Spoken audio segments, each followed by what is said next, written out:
সুদের কাছে বউ বন্ধক রেখে সুদের টাকা নিয়ে প্রবাসে গিয়েছিলেন এই ব্যক্তি। ৮ বছর পর বাড়িতে ফিরে এসে দেখে বউয়ের সাথে ৬ বছরের একটা বাচ্চা ফ্রি। দর্শক, বিস্তারিত আমরা জেনে নেব তার মুখ থেকে। আচ্ছা ভাইয়া, আপনি তো সুদের টাকা নিয়ে প্রবাসে গিয়েছিলেন, এখন বাড়িতে আসার পর দেখেন বউয়ের সাথে বাচ্চা ফ্রি, এটা নিয়ে আপনি কি বলতে চান? আমি ৮ বছর ধরে প্রবাসে গেছি, মানে ওর কাছ থেকে ৪ লাখ টাকা নিয়ে গেছিলাম। প্রতি মাসে ও সুদের টাকা আমি দিয়ে দিচ্ছি, খালি আসল টাকাটা ও আমার কাছ থেকে পাবি। আজকে আমি বিদেশ থেকে আইছি, সুজা ৪ লাখ টাকা, একটা টাকাও কম দেনি, ৪ লাখ টাকাও কানি দিচ্ছি। ও কি করতেছে, আমার বউটা দিচ্ছে ঠিক আছে, কিন্তু বউর সাথে এই যে ৬ বছরে একটা সাওয়াল আমাকে দিচ্ছে। কে রে, তাহলে এই সাওয়াল কার?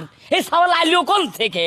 আর এই সাওয়াল আব্বা কবি কাক? আমাকে আব্বা কবি না ও আব্বা কবি? কামটা কি? আচ্ছা ভাইয়া, উনি তো আপনার কাছ থেকে সুদের টাকা নিয়ে প্রবাসে গিয়েছিল তার বউকে রেখে, কিন্তু বাচ্চা আসলো কোথা থেকে? দেখেন, আমার টাকা নিয়ে উনি বিদেশে গেছে, মাসে মাসে যে বলছে লাভ দিছে, আমি তো আর অমানুষ না। এই ৪ লাখ টাকা নিয়ে গেছে, ৪ লাখ টাকা ফিরাই দিতেছে, আবার মাসে মাসে লাভ দিছে, তো আমারও তো একটা কর্তব্য আছে, তাই না?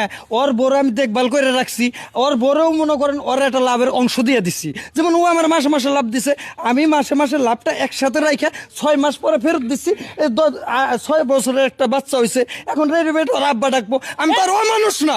আমার তো কর্তব্য আছে। তুই নীতিবান একটা সুদখোর, তুই যে কামটা করেছিস, এখন আমার বউ লিবের মন চাইছে না, তো টেহাটা যে দিছি আমার মনে হচ্ছে নিজের জুতা নিজে মনে করেন যে মাথায় বাইরে বের ফালি ফেরে আমার। আচ্ছা আপু, তার মানে কি আমানতের খেয়ানত করলেন? আমানতের খেয়ানত বলতে কি, উনি যখন আমার জামাই যখন বিদেশে গেছে তখন ওনার থেকে টাকা নিয়ে গেছে, আর ওকে মানে আমাকে ওর কাছে রেখে গেছে। তো দেখেন, রেখে গেছে মানে কি, এখন উনি আমার জামাই, তো জামাই হিসেবে উনি আমাকে যেটা বলবে সেটাই তো আমার করতে হবে, তাই না বলেন? তো উনি আমাকে যেটা বলছে আমি সেটাই করছি, কারণ উনি তো আমার এখন জামাই, তো আমার জামাই যেটা বলছে আমি সেটাই করছি। আমি কি এই কামটা করবে কইছি? তুমি এই ৬ বছর ধরে এই কাম চালা গেছি, তাহলে আমি যে ৮ বছর আমি বিদেশ ফাও খাইতে আসলাম, আবার শেষ মাসে আমার ব্যাগারটাও দিয়ে দিল, আবার টিহাটাও মোট খাইলো, তাহলে এটা কি কাম করলো? তোমরা কি ষড়যন্ত্র আমাকে করছো? তাহলে কলি পাইতে আমি বিদেশ থেকে আসতাম না, আমিও তখন গুছাই লিতাম। ভাইয়া, তাহলে এখন আপনি কি করবেন? সরি, আপনি কিছু মনে করেন না, বাইক হয়ে ফেলাইছি, আমার মাথা ঠিক নাই তো আপা। এখন বিষয় হচ্ছে কি, আমার কাছে টাকা ছিল না, আমি খুব অভাবের মধ্যে ছিলাম। তখন ও কইলো কি যে তোকে যে আমি টাকা ১ লাখ দেবো, কিসের উপর দেবো? তখন আমি কইলাম যে আমার বউ আছে, বউ তোর কাছে জামানত তুইলাম, কিসের জন্য?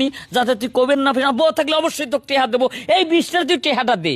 কিন্তু আমি বিশ্বাস করছি ও এতই নীতিবান সুদখোর রে ভাই, জীবনে এরকম সুদখোর দেখিনি, একবার বাচ্চা সহ আমাকে দিয়ে দিস। ভাইয়া, তাহলে এখন কি করবেন? এই বাচ্চা সহ কি আপনার বউকে আপনি মেনে নিবেন নাকি বউকে ছেড়ে দিবেন? এখন আমি কিছু কবির পাইতেছি না যে আমি এখন বাথরুমে যা কাঁদবো না ঘরে যা কাঁদবো না। ওনার কাছে জিজ্ঞেস করতেছেন, একতরফা হয়ে যাচ্ছে না?